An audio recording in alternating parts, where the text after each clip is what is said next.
said, son, you are falling forever indebted to me. Falling forever. No, that's actually the name of a universe. Yexel, Jahannam, that's written about in the Quran. Zora, Olympia, you guys have heard of that world. Vulcan also is a higher world, and Ife. And some of the higher worlds look exactly like this. Isn't that beautiful? Yes. I want to talk about some of the things that cause humans to struggle, because that's not something that's talked about a lot. This is called ancestral drainage. It's one of the #1 causes of lost potential income, physical handicaps, deformities, and other kinds of struggles. It's caused by ancestral drainage. If you are not making regular offerings to your ancestors, they can energetically siphon your life force and the celestial endowment that belongs directly to you. Unbeknownst to many, this affects approximately 75% of the planet, not just Americans. Without tribal support from your ancestors, struggle is guaranteed to ensue in your life. Over time, the soul becomes weary of the false starts and stale disappointment. Does anybody have any questions about ancestral drainage at all? Yes? And why would that happen? Why would that drain your life force? That's a good question. The reason that they would do that is because you're required to connect with them. And when you don't connect with them, they sponsored you to be in human form because you have their DNA, you have their looks, you have their talents, and lots of other things. So when you don't keep that connection active, then they by default tap into other streams that funnel into your life because you're not giving them a source of energy. You're not putting food on the altar. You're not burning ancestor money. You're not giving them your supplication and your worship through your altar. This is something that is actually required of humans to do. Even if you go back into the Bible, you will see that the demigods of the Bible insisted that they make offerings. That is a premise of what success is supposed to be. And if you go to ancient Kemet, even the gods were making offerings to other gods. So it's something that was unplugged, and it's something that is a source of turmoil because a lot of humans don't have an altar in their home, and they think they can just not have a connection to their ancestors. So that's really analogous to a tree not having any roots. What would happen if a tree didn't have any roots?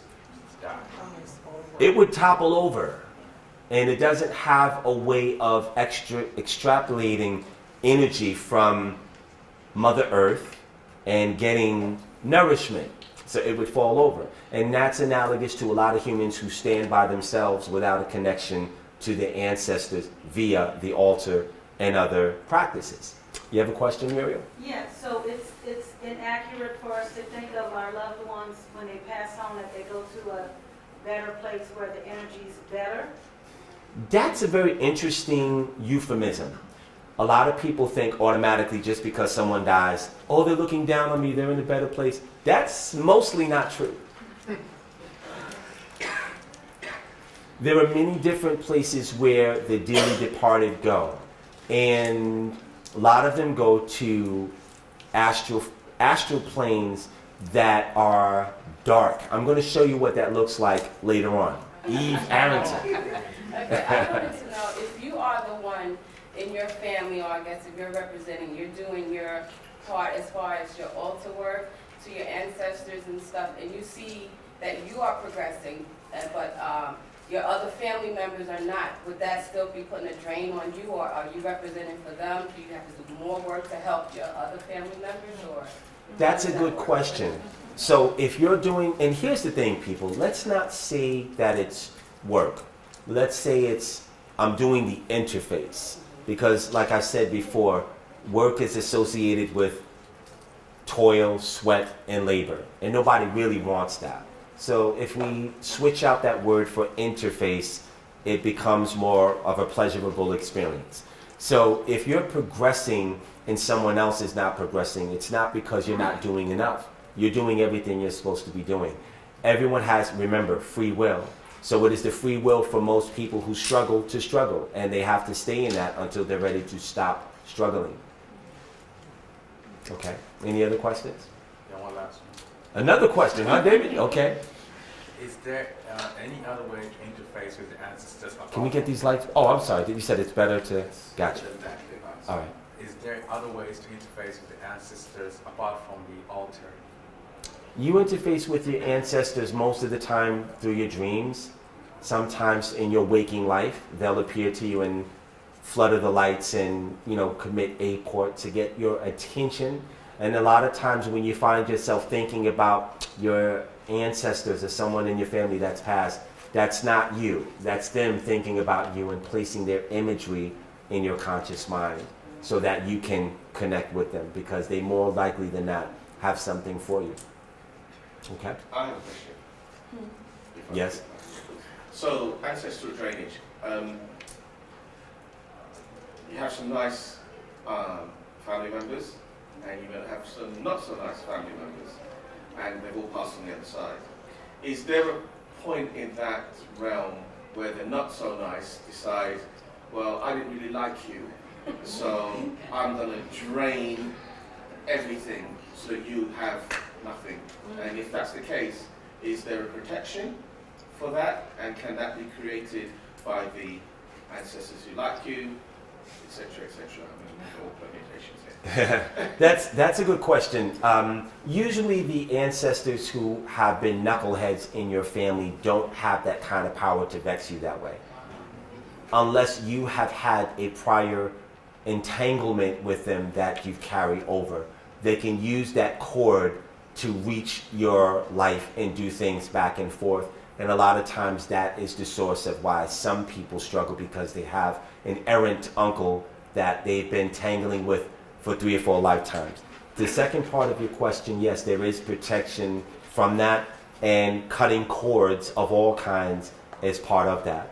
How many of you saw the video that the lady who I cut cords, she had a very visceral reaction to it? Yeah. Okay.